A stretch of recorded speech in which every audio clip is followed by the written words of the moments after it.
Setiap kali menghadapi masalah, saya selalu bilang, Tuhanku lebih besar dari masalahku. Yosua 1 ayat 9. Kuatkan dan teguhkanlah hatimu. Janganlah kecut dan tawar hati.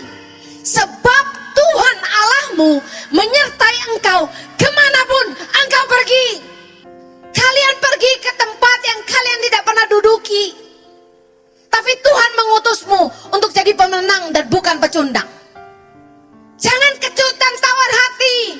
Bilang begini, kalau aku ada di sini hari ini, Tuhan yang tanggung jawab untuk hidupku.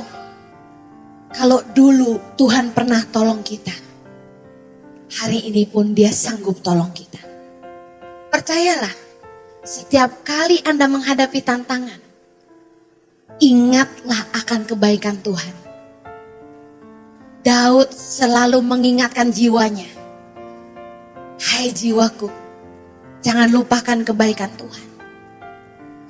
Tiap kali saya mentok, tiap kali saya pusing dengan begitu banyak masalah dan tantangan, saya selalu bilang, aku melayangkan mataku ke gunung, dari mana datang pertolongan itu? Tuhanlah penolongku. Amin. Tuhan itu penolong kita yang setia. Gak usah kecewa, gak usah tawar hati. Justru ketika kamu merasa lemah, berkatalah, kalau Tuhan pernah tolong saya, Dia sanggup tolong saya lagi. Reaksi yang kedua menghadapi badai. Tadi turun ke bawah, ini naik ke atas. Bagaimana caranya? Kalau kita go up, kita look up. Katakan look up. Lihat ke atas. Orang yang mengatasi badai, fly above the storm, dia akan bereaksi begini terhadap tekanan dan tantangan. Dia akan berusaha menguasainya. Conquer artinya menang atas masalah. To rule over. Kita tidak biarkan masalah memimpin kita. Kita yang memimpin masalah. Bagaimana cara kita terbang mengatasi badai? Yang pertama, belajar dari kesalahan.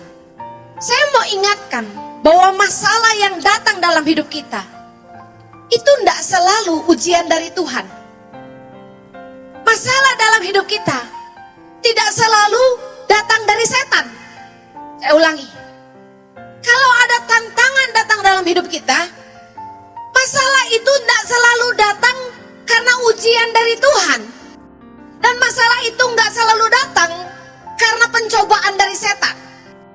Tantangan datang dalam hidup kita bisa jadi terjadi karena kesalahan. Kesalahan kita sendiri. Jadi waktu badai itu datang, belajarlah dari kesalahan. Ingat baik, kita ini Raja Wali dan bukan ayam. Mentalitas Raja Wali, waktu badai itu datang, dia mengepakkan sayapnya lebar-lebar. Lalu dia mengizinkan angin badai itu menerbangkan dia. Dia terbawa tinggi oleh badai. Kalau ayam lihat badai, langsung ribut. Orang kalau diterpa badai, malah curhat sana sini, jelek-jelekin orang, malah ribut, nyalain orang kanan kiri. Gara-gara dia tuh, gara-gara dia tuh. Victim mentality. Orang yang gak pernah mau mengakui kesalahan, tapi selalu mencari kambing hitam. Tidak akan pernah jadi pemenang. Waktu masalah itu datang, berkacalah. Berubahlah. Jangan pakai cara lama. Saya mau kasih tahu, masalah itu datang kadang-kadang karena dosa. Karena berdosa, kita menuai hasilnya. Tipu-tipu sih, kita akan makan buahnya. Hati-hati, Semua orang akan bertanggung jawab dengan perbuatannya sendiri, kan gitu. Jangan bermain dengan dosa. Tingkatkan kualitas dan nilai-nilai hidup kita. Contoh, perusahaan-perusahaan yang hari ini bangkrut gara-gara diobrak-abrik sama pemerintah. Akibat apa? Mereka curang dalam mengelola usahanya. Pakai telur busuk untuk bikin kue dan dijual. Mereka nggak mikir udah berapa banyak ribu juta orang mungkin yang makan kue itu selama ini. Tanpa pernah tahu mereka pakai telur busuk. Hanya sekedar cari keuntungan. Manusia itu kalau ingin kaya akan jatuh ke dalam berbagai macam pencobaan, firman Tuhan bilang. Kita itu kalau ingin kaya akan berusaha memakai segala cara memperkaya diri. Hari Minggu kalian dengar saya share, oh saya sama Pak Jojo bukan gak butuh uang, tapi kami gak pakai cara-cara kotor untuk memperkaya diri. Ayam pakai cara kotor, makanannya aja kotor, ngambilnya di bawah. Dengar, kalau Tuhanmu ada di atas, harusnya kamu naik ke atas, bukan turun ke bawah. Jangan menurunkan standar kebenaran hanya demi kesenangan akan daging kita. Pertimbangan hatimu haruslah selalu takut akan Tuhan dan kebenaran firman-Nya. Yesaya 59 berkata, dosa adalah penghambat keselamatan. Baca sama-sama. Sesungguhnya tangan Tuhan tidak kurang panjang untuk menyelamatkan, dan pendengarannya tidak kurang tajam untuk mendengar. Tetapi yang merupakan pemisah antara kamu dan Allahmu ialah segala kejahatanmu, dan yang membuat dia menyembunyikan diri terhadap kamu sehingga ia tidak mendengar ialah segala dosamu. Dengar baik, jangan sampai tinggi hati. Anak muda seringkali merasa orang tua tidak tahu apa-apa. Jangan sombong. Hargai kerja keras orang. Hargai pengorbanan orang.